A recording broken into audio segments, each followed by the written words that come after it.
Good afternoon and welcome.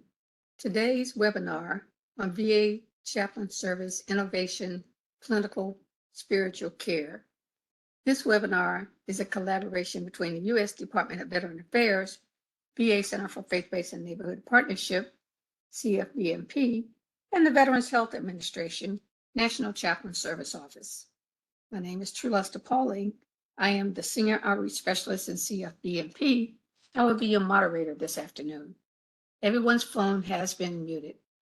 If you have a question during the presentation today, please type it in the Q&A box on the right of your screen. I will read the questions at the end of the presentation, and the presenter will provide a response. I'm sorry these presentations will not be made available, but a recording will be made on our website at a later notice. This is a live recording. I would like to thank Chaplain Ching for this collaboration. We are grateful for your time today. But before we get started, I would like to introduce Mr. Conrad Washington, Director of the VA Center for Faith-Based and Neighborhood Partnership. Mr. Washington retired from the United States Marine Corps with 20 years of active duty service with a combat tour in 2004 in support of Operation Iraqi Freedom II. Mr. Washington is a licensed minister actively serving in his faith. He received his master's degree of divinity in pastoral studies from Moody Theological Seminary. He also holds a master's degree in business management and a Bachelor of Science degree in education. Additionally, he is a graduate of VA's class of 2017 Virtual Aspiring Leaders Program. At this time, I give you Mr. Washington for opening remarks. Thank you, Troy. I appreciate it.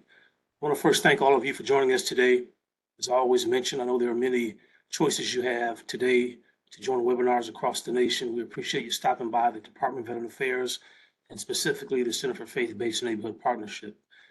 We're wrapping up this month that highlighted Suicide Prevention Month, and we're looking ahead at next month for Mental Illness Awareness Month. I will also highlight Bosses Day on October the 16th. I want to take a special moment to thank our guest today, Chaplain Alicia Ching, for joining us. We appreciate you, ma'am. I know you're very busy, so we thank you for taking time out of your schedule to join us and share important information about what the chaplain service and the clinical spiritual care is doing.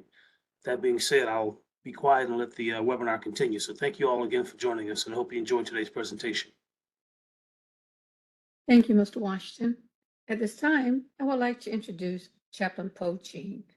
Please read her entire bio on the screen. Chaplain Ching is a National Chaplain Service Program Manager in Clinical Care and Professional Development. She is a native of Kansas City, Missouri. She is an ordained and endorsed minister in the Assemblies of God tradition and a board-certified chaplain. She completed her undergraduate studies at Evangel University, her Master of Divinity at the Assemblies of God Theological Seminary, and her Doctor of Ministry at Vanderbilt Divinity School. She is an Associate of Clinical Pastoral Education. She has served in the United States Army Reserves. At this time, I give you our presenter for today, Chaplain Ching. Hey, thanks so much. And thank you all. There are many of things. So I want to echo what Mr. Washington said. There's many of things that you could be doing today, and yet you chose to pause and hear a little bit about the VA chaplain services and some of the things that we offer. So thank you kindly from the bottom of my heart for being with me today and letting me be able to be with you. The things that are listed on the screen truly are not as important to me as some things that I just want to briefly highlight before going into the presentation. And that is my two kiddos. I've got a 13-year-old or an 11-year-old and a husband who are truly at the center of my life. I've had the opportunity of serving in the armed forces in the Army Reserves, which really helped inform and shape who I am today, and also have had the opportunity of working in a couple of different VAs before going into the National Chaplain Service. My encouragement to you is do what nurtures your soul. Whatever that may be, do what nurtures your soul, because I think when you do that, you'll be able to find the energy that gives you life. Let's go ahead and get into the presentation. I'm going to turn my camera off. And I do hope to honor, or not I hope, I plan on honoring our time boundary. And in so doing, that will leave some time to answer any questions that you might have. Okay, here's how I'd like to use our time today. I'm going to, the objectives is I'd like to spend some time talking about the National Chaplain Service and our mission. It's not just a mission statement, a cute phrase that we came up with, but it's truly something that our office has tried to live by and live through in the services that we extend to our veterans, their families, and the staff members throughout all of our healthcare systems in the country. I hope to give you a description of a VA chaplain, and subsequently we'll spend some moments talking about what a VA chaplain is not. I'd like to provide an understanding of the chaplain's professional qualifications and what really goes into being a chaplain. Let's see, I'd like to describe the role of a VA chaplain and provide an overview of the innovation and professional development. So that's just a time where I'd like to really brag on some of the neat things that our staff is doing to meet the needs of our patients. So the National Chaplain Service's mission, you can read it on the screen, but there's a couple of words that are highlighted, and it's for a reason. We truly do, as a service, hope to empower and equip folks. We recognize that those who work within our local facilities are some pretty gifted people who have chosen to answer a call to come and to provide service in the diverse ways that our staff, chaplains, and our service chiefs provide care to. So we really want to be able to just partner and walk alongside of our local facilities. And we'd like to be able to do revolutionary spiritual care. And a part of doing revolutionary spiritual care for us at the National Chaplain Service is recognizing that the times change. And as times change, modalities and ways of doing things, methodologies, those change too. So we want to make sure that what we're doing truly is revolutionary and innovative, that it's relevant to the population that we have now. So we do use a variety of innovative technologies. The days of providing spiritual care just at the bedside has been long gone in the chaplain services. So we have a host of ways, such as with WebEx and telecare, that we provide care to our folks, not just with technology, but the walls of spiritual care truly has been expanded in the National Chaplain Service. And later on, I hope to hit on it briefly, but for now, our chaplains are not just in our healthcare systems brick and mortar buildings. We have a lot of folks who are virtual, and additionally, we have people who are out in the field, as we say. So they're knocking on doors, they're doing home care. They have joined some of our interdisciplinary colleagues who do home health care. Our chaplains are now doing that well. That's something that we're truly proud of, to say that the mission of the chaplain services is to keep meeting the needs of our patient population and the diverse ways that one needs those needs met. So who is a chaplain? You will notice on the screen that there is a picture to the right, at least my right, and it has all these different religious symbols. And that is really a nice picture to describe the representation of chaplains that we have within our VA healthcare system. We do recognize that there are a lot of denominations, faith traditions, religious traditions that our veteran population represent. And our National Chaplain Service has worked hard to make sure that we staff our local facilities with the array of religious representation of our patients. So on the screen, you will see a Judaism symbol. You will see a couple of different Protestant Christian symbols. You'll see a Taoism symbol. There's a Hinduism symbol. There's a Buddhism. Let's see, there's an Islamic one. So all of that to say, our chaplains truly are ecumenical in their faith practice. Now they are endorsed by a particular faith tradition, but are trained to provide care to all, not just the faith affiliation that they're connected with. So that's who our chaplains are. What are the qualifications of a VA chaplain? Let me brag on our chaplains for a moment. These are a group of immensely educated occupational series folks. And I don't say that to toot horns in a intellectual elite way, but just to say our folks have really done the hard work of going and getting a Master's of Divinity degree on a minimum or its equivalent.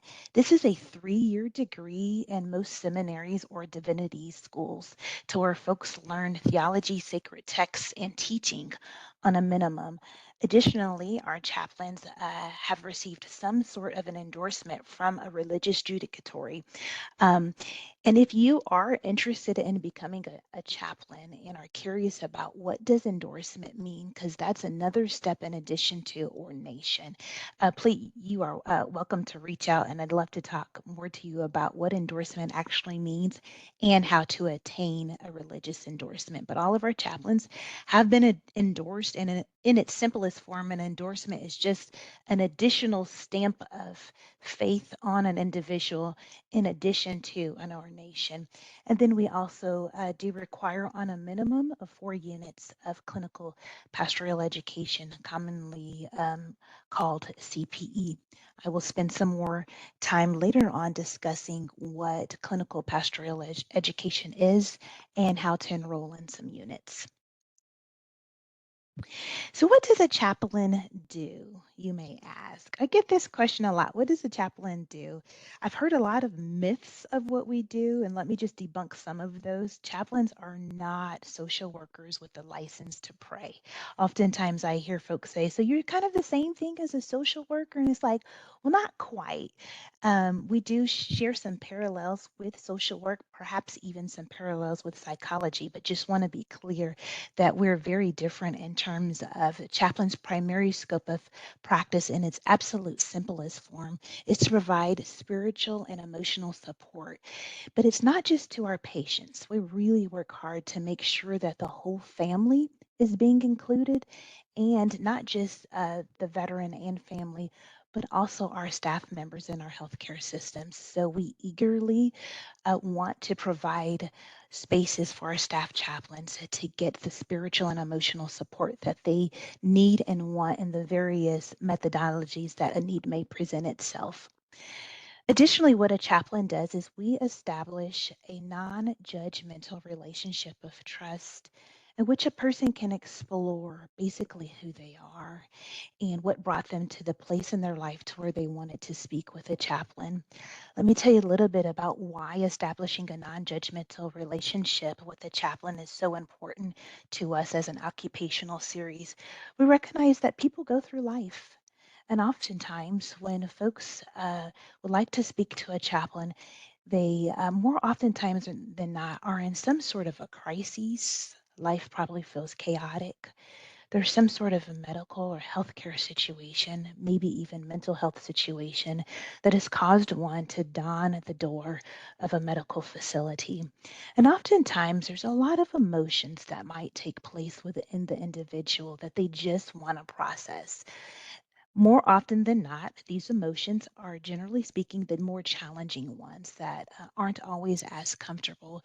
So, chaplains really work to be non judgmental in the various laments and griefs and the existential limits and crises that people find themselves dealing with and not wanting to deal with. So, that's why it's truly important for us to ensure that we posture ourselves as non judgmental people who are willing to just listen to one's need and provide care as requested.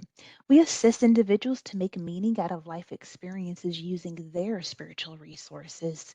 And the key word in that sentence is there.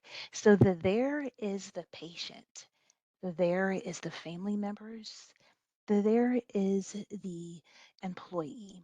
So we assist individuals in being able to process basically what takes place in their life, but doing that from that person's spiritual care. perspective. So, in that sense, chaplains often do like to know, hey, what assists you from your faith tradition? We don't do that to forfeit our own faith tradition. I think I can go on record and say that most of our chaplains are very solid in their faith tradition and what they believe. But we also have the ability to have theological flexibility to where we're able to step into someone else's reality and what's important to them and their meaning making systems that oftentimes is connected to faith. Chaplains also explore, we explore one spiritual orienting system. I'm going to talk more about what that phrase means in a little bit, but we do work to explore spiritual orienting systems in order to increase its life giving aspects and decrease the life limiting effects of the system. That just simply means that we work to help folks figure out how to tap into those parts of their faith tradition or the religious tradition that helps give them meaning. And to be able to also identify those areas that might be a little life limiting. So oftentimes, if you really think about your faith tradition, there can be times to where it could be life limiting if you take something perhaps in the extreme. So chaplains really work to help folks use their spiritual orienting systems in ways that are life-giving to them. And then we also assist individuals to make use of the spiritual resources. There are a plethora of spiritual resources that are out there. Oftentimes, folks like to make it just out to be something as simple as prayer and Bible reading for those who are in the Christian Protestant tradition. And that's not to limit that and say that that's not important, but I just want to highlight and saying, boy, that's just the beginning of the spiritual resources that truly do exist. And chaplains work to assist individuals in identifying what are the array, what is the diversity of religious or spiritual resources that can assist one as they go through some of the trials of life that oftentimes makes one want to request to speak with a chaplain. Continuing on with what a chaplain does, let's see, we assist in identifying communal resources. We model the practice of compassion and care for the patient. I believe most of our chaplains value compassion as a characteristic trait and truly want to be compassionate people and embody that in their spiritual care practice. Let's see, we do offer sacraments. You'll notice on the screen that there it's in parenthesis as requested by the patient, and that's really big for us. We have policy around that we will only offer sacraments to our patients at the request of the patient, and we do that because it's a part of our policy to honor patients and what they want. We are a service that is not mandatory, unlike when someone has an inpatient stay, there are certain services that are mandatory, such as nursing, right? You can't reject the nurse and say that you don't want to see a nurse because nurses are a part of the frontline team. Well, the chaplain is too, but in a very different capacity. So patients do have the right to decline a chaplain visit, and I do believe that our chaplains respect when individuals decline, but I'm just wanting to highlight that offering of sacraments and a couple of other religious rituals that chaplains offer by ordination and endorsement has to be at the request of the patient. So we do not push ourselves or our services on anyone. Let's see, we facilitate a host of spirituality groups within the healthcare system. Our most popular groups are the ones that are in our inpatient, outpatient mental health areas, to where those are huge connecting points for our patients to the local facility. We also serve on interdisciplinary teams, and interdisciplinary teams are made up of a lot of different disciplines, such as a medical doctor, a psychologist, perhaps a psychiatrist, depending on what part of the medical center one is in, a social worker, and then there's the chaplain as well. So we do not do solo work. We're very communal folks and willingly serve on those interdisciplinary teams. We do that because we believe in whole health. So not just mind and body, but also soul.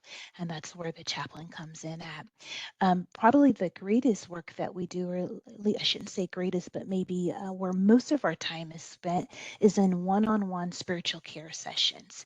So a lot of our chaplains spend most of their workday in one-on-one spiritual care sessions. And then we also serve as liaisons to our visiting clergy that come into the hospital to visit their parishioners. And what I mean by that is we just want to provide hospitality to our local clergy who are going in to visit their parishioners. That's deeply important. Let me just quickly highlight when I say, what does a chaplain do? We do provide care to a lot of different parts of the hospital. In some of our more larger hospital settings, you will see larger staff that can provide more of a coverage to the facility. And then some of our smaller settings, our chaplains are limited to some of the clinical units. Those units are hospice and palliative care. Let's see, we do CLCs, general medical units, intensive care units. So those are your ICUs, SICUs, CICUs, and the list goes on. There's spinal cord injury. Let's see, the domiciliary of care of without home veterans, so the DCHV, the list goes on. So those are all the different places that one can bump into a chaplain on within a healthcare system. Continuing on with what does a chaplain do, I just wanted to highlight we play a huge role in suicide prevention and postvention. We do partner with the Office of Suicide Prevention to educate staff and families on postvention, but we also play very active roles in suicide prevention and postvention, and it's a huge part of our everyday mission. Okay, so I've spent some time talking about a spiritual orienting system, or not spent some time, but I've used that phrase, and I just wanted to briefly highlight what this means. In its simplest form, a spiritual orienting system is a set of beliefs that guides one's life. Spiritual orienting systems oftentimes are handed down to folks. So the faith tradition that folks were brought up in, maybe by their parental figures or whoever the adults were, the influential adults of their life, people as adults oftentimes tend to carry those same traditions with them. And so that's just what your spiritual orienting system is. It stems all the way back from childhood, and it's a complex system which assists one in meaning and purpose. So this is what helps folks establish what gives them meaning and purpose in their life. So you see this big do not enter sign in red. And I'm highlighting that because it's like when you're driving your vehicle. And when you see that sign, you know you are going into the wrong direction. Do not go down that part of the highway because you're going against traffic, which can be physically detrimental to you. And it can cost your life and other folks' lives too. Well, hey, that's how serious we take what chaplains do not do. Okay, so we have our own set of do not enter areas. They're listed on the screen. Let me go down quickly. Proselytize. We just don't proselytize. We've got a lot of policy on that. Our rationale for that, for the lack of proselytization, is because proselytizing is going and telling others what they should believe and how they should believe it. And we just don't do that, because if I'm telling someone as their chaplain how to believe, I'm actually not honoring their belief systems. And chaplains work to honor the belief systems of our faith, of our patients, family members, and staff, regardless of if it's a tradition or belief that the chaplain like strongly goes against. So we really work to not proselytize. We don't evangelize. Hey, I love going to church and I love hearing a good evangelist. They're very good speakers and they like to go in and pump people up, but oftentimes they do a lot of conversion or salvation conversion, depending on what your faith tradition calls it. Chaplains don't do that. And as a Christian chaplain, hey, it's really important to me to share my faith with others. But within the healthcare system, we have to make sure that we're doing that in appropriate ways that honors our patients and the variety of ways that they may believe. So we work to not evangelize. We do not distribute religious material without a patient request. So whenever we receive phone calls or emails, maybe even IMs, hey, can you deliver a Bible to such and such room? The answer, generally speaking, is no. And it's not to be mean or because we're lazy and don't feel like moving around and getting up on the floors, but really it's because requests such like that truly need to come from our patients. The same would be true with performing religious rituals. So we really make sure that someone wants communion. We don't just show up to the room and tell them, hey, we think you need to take communion today. We don't do that. We make sure that it is a request of the patient. We also work to not make assumptions about our patients. And this is truly important. If you're familiar with the concept of preconceived ideals or notions, there's it's a concept that you've kind of already pre-formulated what you think about someone based off of sometimes external factors, whether it's gender or race or how someone's dressed, how they may talk, the accent in which they speak from, perhaps their native language, and a lot of other variables that can go into making assumptions about people. Chaplains really work to push all that type of stuff aside. And what I mean by that is saying, hey, we're just as human as the next person. We have all of those ideologies that float around in our head, but we really do work to make sure that we don't allow preconceived notions or biases or prejudices to creep in and really rob us from the opportunity of providing care to someone and just being with that person and who they are. We also don't agenda set. And what agenda setting is it's a way of going in and directing a conversation. So we oftentimes don't lead conversations, but rather let our patients lead us. And what I mean by that is I don't go in and tell a patient how they should think and how they should feel, but rather would like to listen and to hear what the patient is feeling and what the patient is thinking, and then follow them as we dialogue. So our chaplains do not go in and impose our way of thinking and being, which is called agenda setting. Okay, so how to be a chaplain.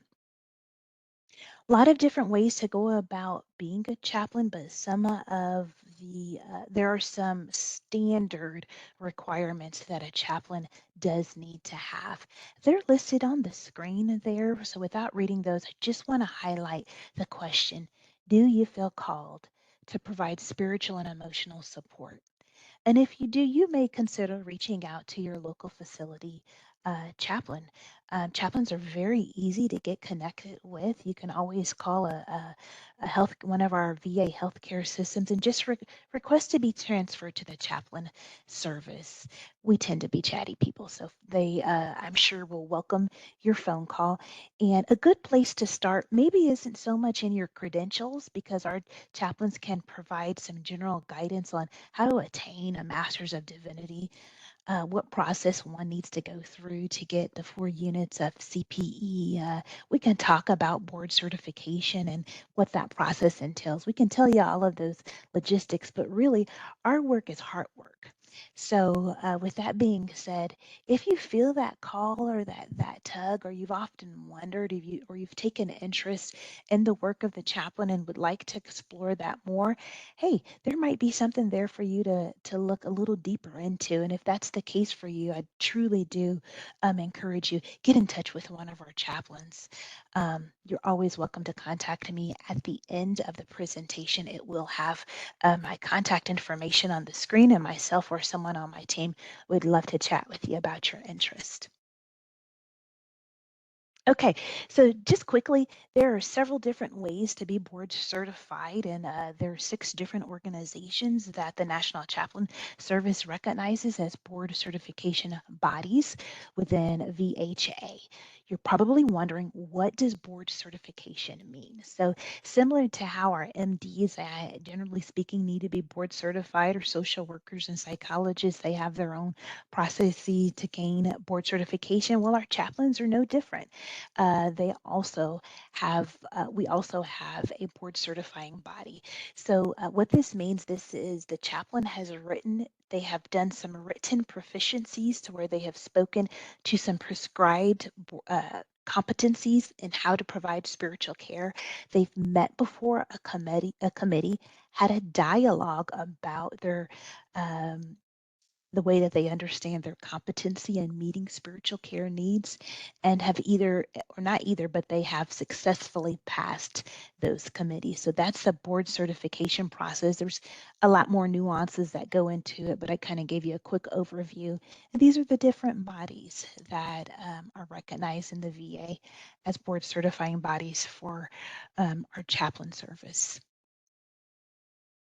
Okay, so what's the impact on chaplains to veterans? We'd like to believe that there's a huge impact on our chaplains to veterans.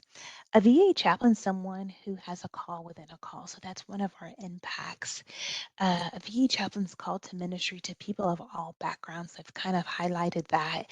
I've also talked about we are also clinical providers in healthcare settings, so we don't sit along side the wall and watch as other interdisciplinary team members work, or other clinicians provide services to our patients. We jump in there and do the same thing, just making sure that we're staying within our scope of practice. Um, VA chaplains, another one of our impacts is that we are people who truly work to hear the veteran's story. I'm of the opinion that everybody's got a story. And oftentimes, people's the way about how they see the world or how they live life, hey, it makes sense once you get to know people's story. So chaplains are those individuals who we like hearing folks' story and helping them meaning make out of that story and what brought them to the place that they are in and their life right now. We're also people who honor the faith of our veterans, as I've highlighted earlier. So, innovation and professional development. We call this the virtual education. This is the part of my occupational series portfolio that I oversee. And we're doing some really neat things, or at least things that I think is very neat, in terms of ensuring our local facility chaplains are keeping up with their continued education, that they're not doing things the way we did spiritual care 5 and 10 years ago, but they're actually embodying some of the latest research in terms of evidence-based practices. So we're making more informed decisions that research supports works in assisting folks in spiritual care. So there's 4 different methodologies that we're presently working on right now in terms of virtual education.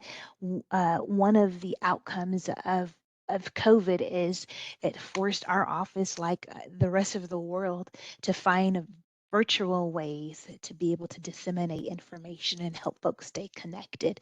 So we've got our clinical pastoral education program that we do, and I'm going to talk about that shortly, as well as our core, cave, and calm programs. But before getting into that, there are some strategic priorities that I've listed here on the screen that my office is making sure that our local facilities are working to integrate into their day-to-day options. So we also support the secretary and undersecretary's mission and want to make sure that we're playing our role to make sure that we are hitting some of those strategic priorities. Okay, clinical pastoral education. You've heard me say this a couple of times, but I haven't gone into detail with what it is. So let me share right now what it is. This is a hands-on educational environment. So very different to seminary education, to where one usually sits in a class and listens to a professor um, give a monologue on a subject and they sit there and take notes. Okay, CPE is not like that at all. So it's very interactive, very dialogical, very much so a hands-on experience, to where folks get a classroom experience in the healthcare system with a small group of people and a certified educator. So I am an ACPE, that's Association for Clinical Pastoral Education, a fully certified educator. And those are the folks within our healthcare system that facilitate our CPE programs. We've got about 35 programs in the VA and a little over 40 certified educators. And that is something that I am uber proud of because that makes us the largest CPE program within the nation. So hats off to all of our folks who are running those programs day in and day out. So there's the educational component and there's the clinical component. So our folks get to come, folks who participate in CPE get to come and spend a year with us. We do have some programs that are about 12 weeks, but generally speaking, we'll do a residency with us to where they get hands-on experience. So every day they get to go in the medical units and into the mental health parts of the hospital and visit patients and truly learn the art of spiritual care. So if you have interest in knowing more about what a chaplain does, this would be the best route other than talking to a chaplain. If you're looking for hands-on experience, a CPE program is the way to go in getting that experience. So we've got a core program, which is this is our chaplain orientation. I should have said in our, let me go back, in our clinical pastoral education, this program is targeted to those who are not in the VA healthcare system. So these are our clergy, like you folks who are on the call and you've got interest maybe in learning more about chaplaincy, but maybe not just chaplaincy. Perhaps you just want to sharpen your skills and how to be a better spiritual care provider, how to have more effective hospital visits with your parishioners. Hey, this is the program to do that because this is the only one that we offer that services the country and you don't have to be a VA employee. The next 3 slides that I have, this is particularly for our VA employees. So I have a core program, which is chaplain orientation, and this is kind of like boot camp. So these are for our new employees that are coming in as staff chaplains, and we run a course that just gives them a full-blown orientation to chaplain services. We help them meet folks. We help them learn some of our VHA directives and policies, and we make it very clear on our why we do what we do. So that is our chaplain orientation program. We have a CAVE program with this. This is more advanced. So this is for folks who are not new to VHA chaplaincy, but they've got a couple of years under their belt. And these folks are working towards specialty. So you can see on the screen the areas of the specialty track. But these folks are saying, hey, I take interest in this area. I feel a calling in this area, and I want to do just a deep dive in my credentials and providing care in the specialty areas. So we've designed an entire program, expands over the course of an entire year. And when our folks graduate this program, they walk away fully competent, not just conceptually, but experientially. So in how to actually provide that praxis to our specialty parts of the hospital. I shouldn't just say hospital because we've got our chaplains all over the place. They're in the field as well. And then there's the CALM program, and this is our chaplain leadership and mentorship program. We don't run this program as often because it doesn't have as big of a need as some of our other programs do. But these are for those who are our service chiefs. So these are our leaders at our local facilities who are new to this position. And instead of setting folks up to fail or throwing them into the water and saying swim, we have a program that teaches our chaplains how, or our service chief chaplains, on how to be an effective leader and how to lead people from various faith traditions and who may take very different positions and have strong convictions on what they're willing to do versus what they're not willing to do, which can be pretty tenuous grounds oftentimes when you put a group of folks together, a group of clergy from very different backgrounds. So we've created a program just on leadership and mentorship specifically for our chaplains. I believe I'm getting toward the end. That I am. Okay. So I'd love to entertain any questions or comments that anyone has. I'll do that the best that I can. If I don't have an answer off the top of my head, if you are able to give me a way to get a hold of you, I can always research a question and get an answer to you. So, Mr. Washington, am I turning it over to you for this, or Mr. Morales? Thank you, Chaplain Oh, Ching, for sure. that I'm very, sorry. thank you so much for that presentation. That wealth of information was so much more educated now and knowledgeable about the chaplain services program. We right now I'm looking at, there are no questions in the Q&A box right now, but I'm going to say to the audience, if you do think of a question and you want to a response, please reach out to Chaplain Po Ching. Her point of contact is on the screen here, her email address and her website. You can reach directly out to her for to answer your questions or anything that comments you would like to provide at this time. I'm going to turn the mic back over to Mr. Washington for closing remarks. Thanks, True. Chaplain, we appreciate you. Great information, very, very helpful, very informative. We thank you for taking time today, and thank you all for joining us. I will remind the audience that our team will be in Detroit, Michigan this weekend. Please go to our website with all the details. And we have another webinar happening next week as well. And that will be on the overview of the Military Spouse Talent and Engagement Program. And I see that we have a question in the chat here. I'll read it for you, Chaplain. It's from Kevin O'Dern. It says, for a chaplain at a veteran's home, are they to go through the same type of training? Yes, they go through the exact same training as our other chaplains. It's no different. Yeah, they go through the same training. Okay, great, thank you. One additional question, they're coming in. We have a little time here. It's from Yolanda Lewis. She says, are laypersons able to participate in CALM?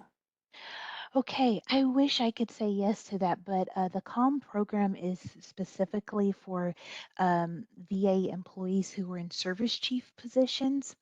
However, if you are interested in gaining more information on leadership and mentorship, the CPE program, because we do a dive into that aspect of chaplain education as well. So you may consider contacting your local facility to see if they offer CPE, or you're welcome to send me an email and I'd be happy to get you connected with a facility that offers CPE.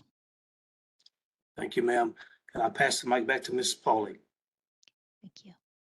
Thank you again, Chaplain Po Ching. We appreciate you so much and appreciate your time today. If you registered for this webinar today, a recording of this webinar will be provided on our website at a later notice. Please check back in about 2 weeks. Please subscribe to our website and Facebook for future webinars and sharing of information. This adjourns today's webinar. Thank you and have a wonderful day. Goodbye.